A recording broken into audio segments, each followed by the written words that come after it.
For all those who are pursuing or hoping to pursue a degree and a career in data science and business analytics, please note that I'm not discouraging you from pursuing a career in such areas, but it is also important that I caution you, or rather warn you about such careers.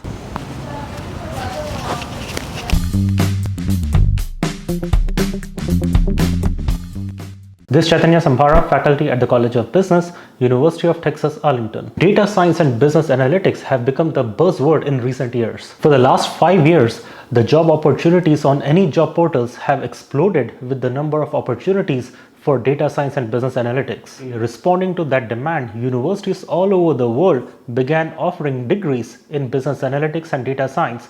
In fact, not just at the master's or PhD level, even undergraduate degrees in data science and business analytics are being offered now. Actually, the trend has seeped into undergraduate level where a lot of students are pursuing, if not as major, at least a minor in business analytics. There has been so much frenzy and so much craze about these careers that people have not even put thought and consideration into whether this degree is appropriate for them or not. So I'm here to tell you 9 reasons why business analytics and data science is not a career for you. First reason is that data science and careers in data science are greatly misunderstood. It is not something dramatically new as many people think. It is just a branch of statistics. And we have always had good statisticians around the world who are actually contributing to companies' success. But the biggest misunderstanding that people have is that they think that this could be a good escape from difficult subjects like mathematics and programming. It is actually a combination of both in many ways. In fact, it is all about your mathematics and programming skills, and that is what makes a great data scientist. If you are not very comfortable with math, and if you are not a big fan of programming and coding and heavy intensive coding, you will struggle to survive in this area. If you are trying to pursue a career in this area, you should know how long have you been involved with math in your career. Have you been comfortable with mathematics? If not, you will really struggle with business analytics and data science degrees. The second issue, bitter truth be told, in last couple of years, the scenario has changed. There is a lot of demand, but the supply is even greater. In last 2 to 3 years, many thousands of people are graduating with degrees in these areas, and therefore the competition for these opportunities is intense. Third reason why you should consider not pursuing a degree and a career in business analytics and data science, that reason, hear me out, that reason is that there could be less chances for growth in your career. Now, this might come as a shocker for many of you. Why do I say that? Getting a job is still much easier. All I'm talking about is growth opportunities in such areas. See, it is human nature to aspire higher. Initially, when you are just a student, all you're aspiring for is to get a job. You're not aspiring to become the president of that company right off the bat, right? Once you get a job in any area, then after working for a few years, you want to be promoted and you want to climb up the corporate ladder, right? You want to have higher positions, higher authority, and more control in your company. Now, what happens is that business analytics and data science, for the most part, is not a part of core operations of most companies. Let's say if you are at Google, okay? Are you working on core operations of that company? Are you in that technical field in which Google specializes? If not, you will probably not grow to the top of the ladder, right?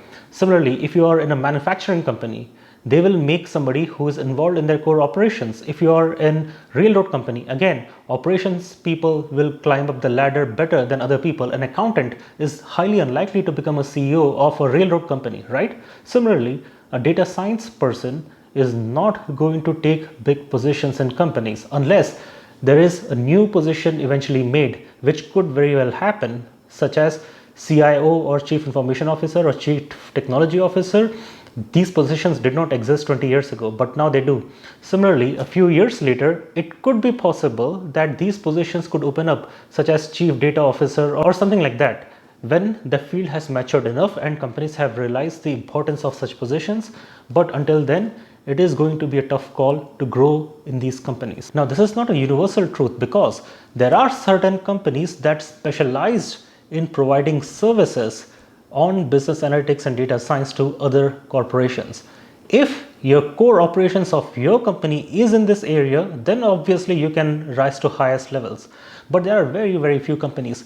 This is in some ways similar to the IT revolution, when a lot of companies were looking for IT people to work for their company and digitize their business processes. But then there was no CIO position. Eventually, IT became a core component of companies, and that is when positions such as CIO became important. But it will take a while for business analytics and data science to reach that position. It will not be as fast of a growth as we had in the case of IT, because IT was becoming very, very essential. But hopefully in 10 to 15 years from now, there could be big positions. But if you are aspiring to become a CEO, you better work in the core operations of the company for which you are working. I can almost guarantee that being a data scientist, you are not going to become a CEO of Apple, Microsoft, Google, and any of these companies. Now comes the fourth reason. In a recent article in the Business Insider, which is a well-regarded American financial and business news portal, quoted a research study by professors at the University of Limerick in Ireland that found that the most boring person in the world works in data analytics, likes watching TV, and lives in a small town. This article said that perceptions can change, but people may not take time to speak to those with boring jobs and hobbies, instead choosing to avoid them. Boring people were also deemed to be generally less competent and less warm by their peers in the study, which could increase their chances of being ostracized. Those who don't know what ostracized means, it means people don't really want to be around you. Now let me be frank, I don't think this is boring at all. In fact, I find it very, very interesting. But this study showed that those people working in these professions are considered to be very boring. Now, why do I not consider it to be boring? That brings me to point number 5. A lot of professors also use data science and business analytics for their own research work, and that includes myself. But why don't I get bored then? The point is that I have the ownership of the data, and after analyzing the data, whatever findings I have full ownership and copyright of that work as well. All my research papers are credited to me. Therefore, I see direct value in the data and the work I do. However, if you work for a company, you do not have ownership of the data. And even worse, you probably do not have enough role or probably no role in decision making. That sounds weird. How can you be a data scientist and have no role in decision making? I should not say no role, but it is possible that you might have no role in decision making. What happens is that data scientists are used to give their insights. However, it is up to the decision makers in those companies, the strategic think tank of that company, to decide what insights they want to use and what insights should they let go. And it is important to keep in mind that whatever numbers you are crunching, whatever insights you are getting out of the data, the point is that the data was given to you by the company. And as I said, you do not own the data. Similarly, you do not own the process of collecting that data.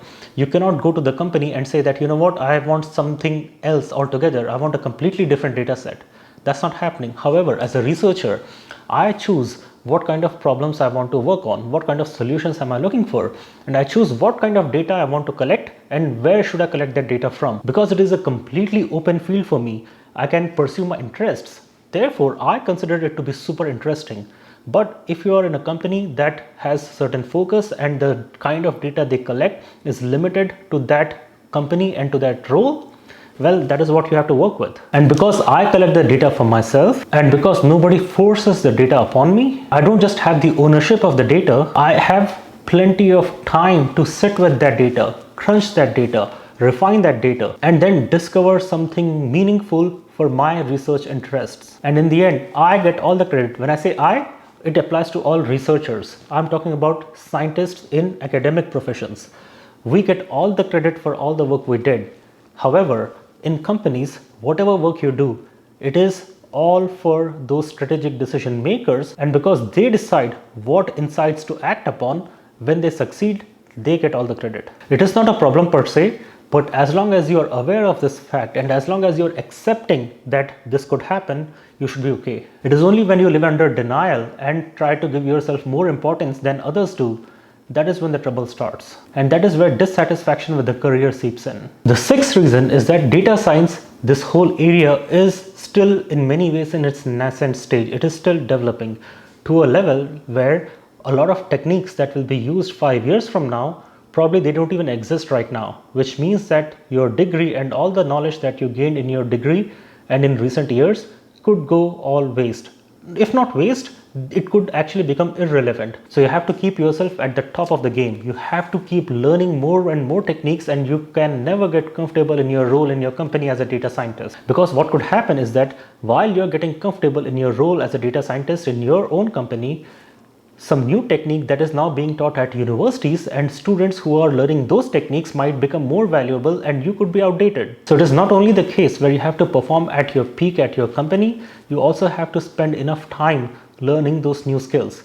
Can you handle that? It can be very stressful, but you have no option for the most part. So if you are not an intense learner, and if you are not able to dedicate long hours to learning new techniques, you will fall back, and therefore data science degree may not be for you. The seventh reason why you should consider not pursuing degrees in these areas of data science and business analytics is that if you are an international student. Now, why do I say that? If you are an international student, you should always try and pursue degrees in areas where there is a lot of demand but not enough supply, right? And as I said in the first point, the supply is not becoming greater than demand. It is not necessarily the case, but we are moving in that direction. What is happening is that if you are an international student in Canada or let's say US, a lot of local students are also pursuing those degrees. It was not the case with computer science. If you walked into any graduate class in computer science, you would see almost all international students.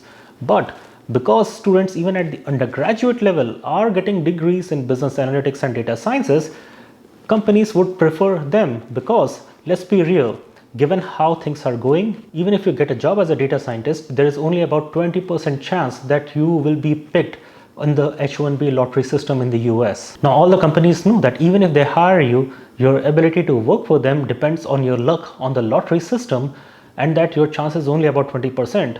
Why do they have the incentive to hire you to begin with, especially when a lot of local talent is already available who do not need any visa sponsorship of any kind? The next reason is that along with data science and business analytics, another hot profession that is gaining a lot of popularity, for which the demand is also growing and quality supply is still catching up, is artificial intelligence.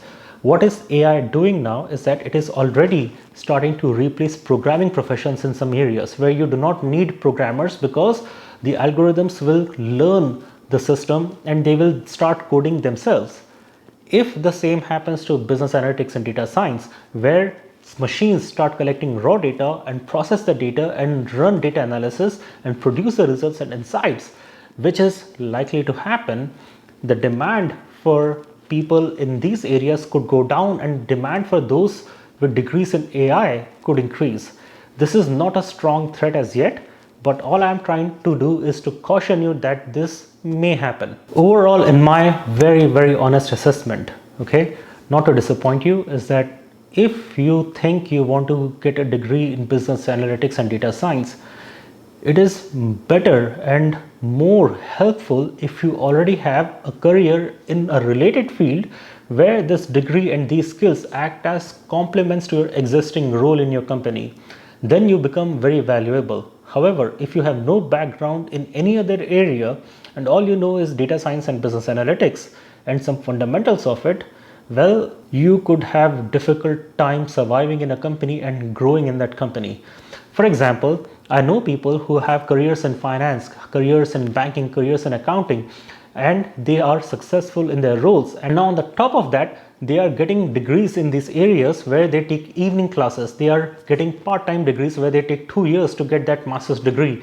And now they are using data science skills along with their skills in accounting, finance, IT, and all these areas, and bringing them together, and now they are becoming a hot cake in the market. So if you do not have dual skills of a specialized area added with business analytics, well, you could struggle. So overall, I tried to give you a holistic picture of the reasons why you could struggle with a career in business analytics and data sciences. On the bright side, there are still a lot of job opportunities, but if you are not aware of the issues that I discussed, you could have a difficult time. So whatever decision you take with your career, be careful and make a rational decision based on your own skill sets.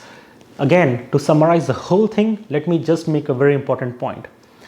Try and make sure that you have some other skill beyond the degree in business analytics and data sciences that your company might find useful. Try and be a great programmer, try and be a very good accountant, try and be a very good financial analyst. And such skills combined with data science will make you a very much in demand person. I hope that was helpful. Thank you for watching. Jai Hind and God bless America.